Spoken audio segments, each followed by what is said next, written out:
नमस्कार दोस्तों, मैं हूं आपका होस्ट शैलेंद्र शर्मा। आप देख रहे हैं आपका अपना चैनल चंबिल वाला स्पोर्ट। दोस्तों, रोहित शर्मा निकले आज। उन्होंने चर्चा की क्रिकेट के ऊपर और उन्होंने जड़ पे वार किया और ये चीज क्लियर कर दी कि रोहित शर्मा और गौतम गंभीर के बीच आपस में कुछ ना कुछ चल रहा है। दोस्तों, जो खिलाड़ी होते हैं, पूर्व खिलाड़ी या कमेंटेटर, ये इन चीजों को क्लियर नहीं करते। ये ऐसी बातें करेंगे लाग लपेट वाली जो क्लियर ना हो कि साहब 2027 तक जरूरी है, रोहित शर्मा नहीं खेल पाएंगे, नो ही वनडे है, फलान ढिकान। लेकिन हकीकत कुछ और है। हकीकत यह है कि इन लोगों की आपस में है, चल रही है, और वह बात आज खुल के आई और आज रोहित शर्मा ने कमाल कर दिया। उनके ऊपर कई वीडियो बने, लोगों ने चर्चा की कि रोहित शर्मा ने ए कहा वाय कहा, लेकिन पूर्ण उनकी जो उन्होंने बात की है उसको बड़ा गंभीरता से समझने की आवश्यकता है। उन्होंने बिना कुछ कहे सब कुछ कह दिया आज, और उन्होंने जड़ पर प्रहार प्रहार किया है, जड़ पर वार किया है गौतम गंभीर के। दोस्तों, क्या है मामला? आज एक इवेंट में वो आए, उनसे जब पूछा गया चैंपियन ट्रॉफी के बारे में, तो उन्होंने सबसे बड़ी बात की, क्या की? क्रेडिट, श्रेय उन्होंने दिया राहुल द्रविड़ को और खुद को। उन्होंने कहा हम दोनों की प्लानिंग 2-1 साल पहले से चल रही थी और उसका यह नतीजा निकला कि चैंपियन ट्रॉफी हम जीते। जबकि उस चैंपियन ट्रॉफी में कोच थे गौतम गंभीर, लेकिन उनका कहीं नाम नहीं लिया गया है। तो दोस्तों, यह जड़ पर प्रहार क्यों है? किस लिए? क्योंकि गौतम गंभीर किसका भूखा है? सब लोग जानते हैं कि गौतम गंभीर है क्रेडिट का भूखा, श्रेय। उसको हर चीज का श्रेय लेना है और किसी को श्रेय देना नहीं है, चाहे वो श्रेयस अय्यर ही क्यों ना हो। एक छक्के ने वर्ल्ड कप नहीं जिताया, यह मतलब क्या था कहने का? श्रेय, कि जो धोनी को श्रेय दिया जाता है टूर्नामेंट जिताने का, वो उनको अच्छा नहीं लगता। उन्हें चाहिए श्रेय, उनको मिला नहीं। और जब खुद की बारी आई, जब केकेआर टूर्नामेंट जीता, तो श्रेयस अय्यर का कभी इसने नाम नहीं लिया कि श्रेयस अय्यर ने अच्छी पारी खेली, अच्छी कैप्टनसी की, तो पूरा श्रेय इसने ले लिया। तो श्रेय, क्रेडिट का भूखा कौन है? श्रेय का भूखा कौन है? गौतम गंभीर। तो वहीं पे अटैक किया आज रोहित शर्मा ने। रोहित शर्मा ने कहा कि चैंपियन ट्रॉफी जीतने का जो पूरा जो योजनाएं थी, जो उसके बारे में हम लोगों को कैसे क्या करना है, ये सारी बातें हमारी राहुल द्रविड़ के साथ पहले से ही तय हो गई थी और हम उसी फार्मूले पे चले, ना कि वर्तमान किसी के फार्मूले पे। वर्तमान में कौन थे? गौतम गंभीर साहब। तो उन्होंने क्या किया, जिस चीज का इसको सबसे अधिक दिक्कत है गौतम गंभीर को, क्या दिक्कत है? श्रेय लेना और किसी को श्रेय ना देना। क्रेडिट चाहता है आदमी कि सब क्रेडिट इसको मिले और यह किसी को ना दे। तो ये इसकी कमजोर कड़ी। आज रोहित शर्मा ने वार किया वहीं पर, उसी कमजोर कड़ी पर। और यह सब बातें अब यह साबित करती हैं कि इन लोगों के बीच, जो हम जैसे यूट्यूबर हैं, क्रिकेट लवर्स हैं, वो जानते हैं और वो कह रहे हैं ये वाली बात कि इनमें आपस में कुछ ना कुछ है, इनकी आपस में। लेकिन जो बड़े बड़े खिलाड़ी है, पूर्व खिलाड़ी है, कमेंटेटर, वो इस बात को नहीं मानेंगे। वो उसके कई कारण भी है, चाहे वो आकाश चोपड़ा हो, चाहे फलाने हो ढिकाने हो। वो ऐसी बातें मुंह से नहीं कहेंगे क्योंकि उनके हित जुड़े होती है। कोई ब्रॉडकास्टिंग से जुड़ा है, कोई बीसीसीआई से जुड़ा है, किसी को पेंशन मिल रही है, किसी से बीसीसीआई को फायदा हो रहा है। तो वो लोग ऐसी बातें नहीं कहेंगे कि किसका किससे विवाद है और कौन कौन गलत है कौन सही है। ऐसी बातें कहेंगे अपन जैसे लोग, जिनका किसी से कोई संबंध नहीं है, ना किसी खिलाड़ी से, ना ब्रॉडकास्टिंग से, ना बीसीसीआई से। तो सोशल मीडिया पे तो चल ही रहा था, सभी लोग कह रहे थे, और वो बात सामने भी आई खुल के कि भाई जब रोहित शर्मा ने गौतम गंभीर का कहीं भी नाम नहीं लिया, इसका मतलब क्या है? जब चाहते तो वो उसको भी सिरोज दे सकते थे, उसको भी कह सकते थे कि गौतम गंभीर ने अच्छी कोचिंग की, या कुछ कहा, या कुछ किया, या कुछ बताया।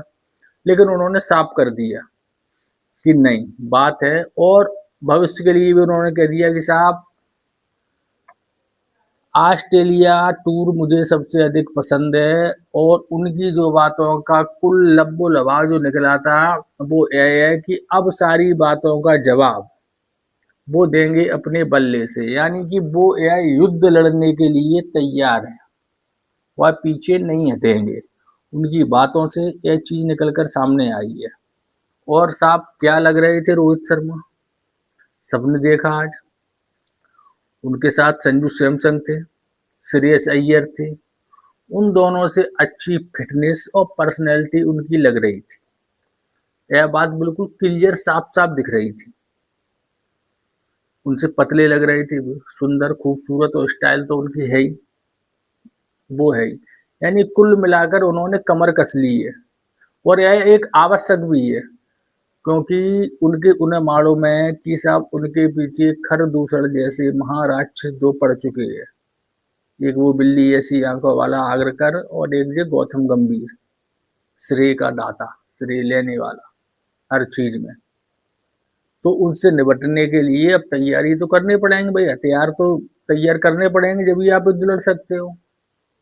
और सबसे बड़े हथियार होता है बल्ला, बैट। उससे आप रन बनाओ, सारी चीजें शांत हो जाती हैं, सारे लोग शांत हो जाते हैं। तो दोस्तों ऑस्ट्रेलिया में माहौल तो ड्रेसिंग रूम का गड़बड़ रहेगा, यह बात सत्य है। क्योंकि जिस तरीके की बात है उस अजीत आगरकर ने की थी, बिल्ली जैसी आंखों वाले ने, कि साहब माहौल खराब करते हैं। माहौल खराब होता है उनके अनुसार चलता है। वह व्यक्ति जो world cup T20 world cup जिताने वाला, ओडीआई की फाइनल में पहुंचाने वाला, चैंपियन ट्रॉफी जिताने वाला, वो माहौल खराब कर रहा है। तो रोहित शर्मा ये वाली बात जानते हैं कि साहब समय तो खराब चल रहा है, लेकिन उस समय को सही पटरी पर जब ही ला सकते हैं जब आप बल्ले से जवाब दें। अगर ऑस्ट्रेलिया में 3 वनडे में एक आध दो सेंचुरी आती है रोहित शर्मा से, एक आध धुआंधार पारी आती है, या अब वो कैप्टन नहीं है तो वो उस तरीके की पारी भी खेल सकती है जहां उन्होंने 3 बार डबल सेंचुरी लगाई, 264 रन तक पहुंचे हुआ है। वो तो अब वो लास्ट में पिछले 2-3 साल से ऐसा खेल खेलने लगे थे टीम हित का, कि टीम को जबरदस्त शुरुआत देनी है, उनके रन भले ही 40-50 बने, लेकिन अब वो चाहें तो उस तरीके की बैटिंग कर सकती है जिस तरीके की पहले करती थी, लंबी लंबी बड़ी बड़ी पारियां। वो जवाब भी होगा इन लोगों को। दोस्तों आज देखने में तो लगा कि हाँ, रोहित शर्मा पूर्ण रूप से फिट और तैयार है, मानसिक रूप से भी तैयार लग रहे थे। कोई उनके मुंह पे ऐसा टेंशन या कोई दबाव बिल्कुल नहीं दिखाई दे रहा था। और यही अच्छी बात है। अगर उनके मुंह पे टेंशन नहीं दिखेगा तो स्वाभाविक है वो टेंशन किसी दूसरे के मुंह पे पहुंचेगा। अगर रोहित शर्मा एक अच्छी पारी खेलते हैं तो उस अच्छी पारी का कष्ट किसी ना किसी को पड़ेगा, ये अब बात क्लियर हो चुकी है। अब वो उनके कोच गौतम गंभीर, स्वाभाविक है वो चाहते नहीं है। अब तो हर तरीके से चीज साबित हो रही है, चाहे वो टाइम्स ऑफ इंडिया की रिपोर्ट हो या अदर बातें हों, उनकी खुद की बातें हों। और अब जैसे आज रोहित शर्मा ने कहीं भी उनका नाम लेना भी उचित नहीं समझा किसी भी प्रकार से, तो ये चीजें साबित करती हैं कि हाँ, कुछ ना कुछ लफड़ा तो है। और यह देखकर बहुत अच्छा लगा कि रोहित शर्मा हर तरीके से मानसिक युद्ध, चाहे क्रिकेट के मैदान का युद्ध, कैसा भी युद्ध लड़ने के लिए तैयार दिखे, चुस्त फुरुस्त दिखे। और ऐसा लगा कि हाँ, वो पूर्ण रूप से तैयार है हर मैदान फतेह करने के लिए। यह एक अच्छी बात है रोहित शर्मा के लिए भी, रोहित शर्मा के जो फैंस हैं उनके लिए, और इंडियन क्रिकेट के लिए भी। और दोस्तों अगर वो जो जवाब दे पाएंगे ढंग से, वो उनके बल्ले से ही आएगा। अब देखते हैं क्या रोहित शर्मा ऐसा कारनामा करेंगे। कुछ लोगों ने तो अभी से भविष्यवाणी करना शुरू कर दी कि यह रोहित शर्मा की आखिरी लास्ट वनडे सीरीज है, हो भी सकती है। लेकिन जिस तरीके के वो आज दिखे इस इवेंट में, उससे अपन कह सकते हैं कि भविष्य की वो सोच रहे हैं। और हमने तो अपने पहले वीडियो में ये वाली कहा था कि इनको सामने आना चाहिए, बातें कहनी चाहिए। जो उनके खिलाफ चल रहा है षड्यंत्र, उसको मीडिया में कहना चाहिए, उसमें बुराई क्या है अपनी बात रखने में। लेकिन ठीक है, उन्होंने, समझने वाले समझ गए कि उन्होंने क्या कहा, क्यों कहा, और उनका आगे की रणनीति क्या है। इतनी बातों से सारी चीजें क्लियर हो जाती हैं, समझने वाले जान गए कि वो क्या कहना चाहते हैं। उससे तो अब यही उम्मीद लग रही है कि वो पूरी तैयारी के साथ ऑस्ट्रेलिया जाएंगे। और ऐसी हम भी उम्मीद करते हैं कि वो एक अच्छी और दमदार पारियां वहां पर खेलें, जिससे उनके जो आलोचक हैं और जो गिद्ध दृष्टि लगाए बैठे हैं कब यह संन्यास लें, उनकी थोड़ी बुद्धि खुले और वो समझें कि इंडियन हित में, इंडियन क्रिकेट के हित में क्या है, रोहित शर्मा हैं या नहीं। तो दोस्तों आज के वीडियो में बस इतना ही। वीडियो कैसा लगे कमेंट करके बताएं, वीडियो को लाइक करें और चैनल को सब्सक्राइब अवश्य करें।